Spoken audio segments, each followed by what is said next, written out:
अस्सलाम वालेकुम। आज हम बनाने वाले हैं ज़ीरा बिस्किट, जिसे आप नमकीन बिस्किट भी कह सकते हैं। और ये सब हम बनाएंगे बग़ैर ओवन के खस्ता करारा और मज़ेदार बिस्किट।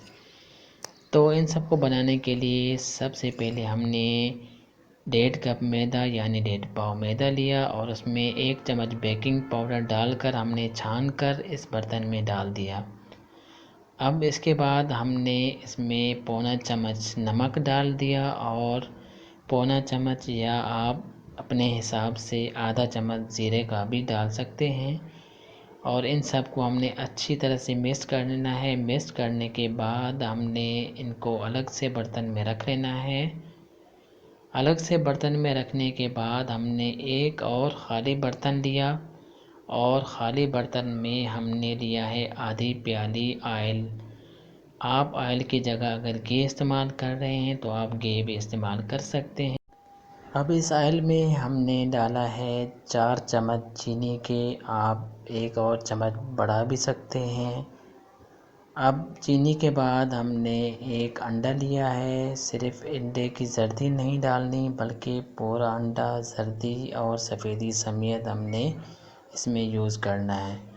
अब चम्मच की मदद से हमने इसको फेंट लेना है। चीनी, ऑयल और अंडे को एक साथ मिक्स कर लेना है अच्छे तरीके से। अब आप देखें यहाँ पर अच्छे तरीके से मिक्स हो चुका है। तो अब हमने जो आटा छान के और बेकिंग पाउडर डाल के, नमक डाल के, ज़ीरा डाल के जो रखा था, वो आटा हमने यानी कि मैदा हमने थोड़ा थोड़ा करके इसमें डालते जाना है और चम्मच की मदद से अच्छी तरह से मिक्स कर लेना है। याद रखें यहाँ पर एक साथ पूरा आटा नहीं डालें, क्योंकि इससे आप इसकी डो नहीं बना सकते। और उसके बाद फ्लेवर यहाँ आप वनीला एसेंस जो इस्तेमाल कर लेते हैं तो कर सकते हैं। अगर आपके पास मौजूद नहीं है तो आप यहाँ पर कोई भी टॉफ़ियाँ ले सकते हैं, क्योंकि हमें सिर्फ़ यहाँ पर थोड़ी सी खुशबू चाहिए होती है।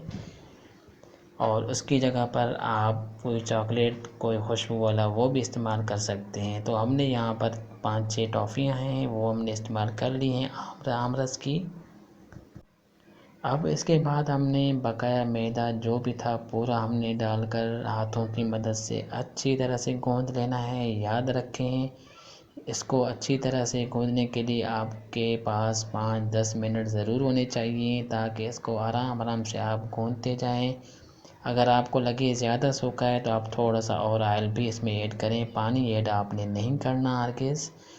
अब यहाँ देखें कितना नरम और मुलायम हो चुका है। अच्छी तरह से हमने 10 मिनट पूरे इसको हमने गूँथ कर अच्छी तरह से एक डो तैयार कर ली है।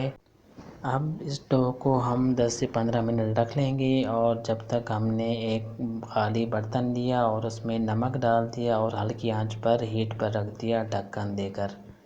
जब तक हीट तैयार हो जाए तब तक हमने हमारा जो डो थी आटे की वो भी तैयार हो चुकी है। अब हमने बेलन की मदद से इसको अच्छे तरीके से बेल लेना है, रोटी की तरह, बिल्कुल पतला नहीं करना। और किसी सांचे की मदद से हमने बिस्किट बनाना शुरू कर लेने हैं। आपके पास कोई ढक्कन या कोई भी सांचा नहीं है तो आप चाकू की मदद से भी अपने मुख्तलिफ़ शेप्स बना सकते हैं बिस्किट के। ये देखिए हमारे सारे बिस्किट की शेप्स तैयार हो चुकी हैं। अब हमने एक पैन लेना है और उसमें सबसे पहले ऑयल ज़रूर लगाना है ताकि ये चिपके ना। तो हमने 20 मिनट तक हमने इसको हीट देकर रख लिया था ढक्कन देकर। अब 20 मिनट के बाद हमने इसकी साइड पलटकर 10 मिनट और भी रख लेना है।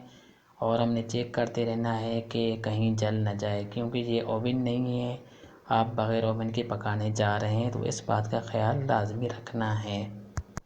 फाइनली हमारे बिस्किट हो गई हैं तैयार। खस्ता, करारा, मज़ेदार, खुशबूदार, लजीजदार और इतने प्यारे बिस्किट के बच्चे और बड़े सब खाएंगे। और इसे आप चाय के साथ सर्व कर सकते हैं।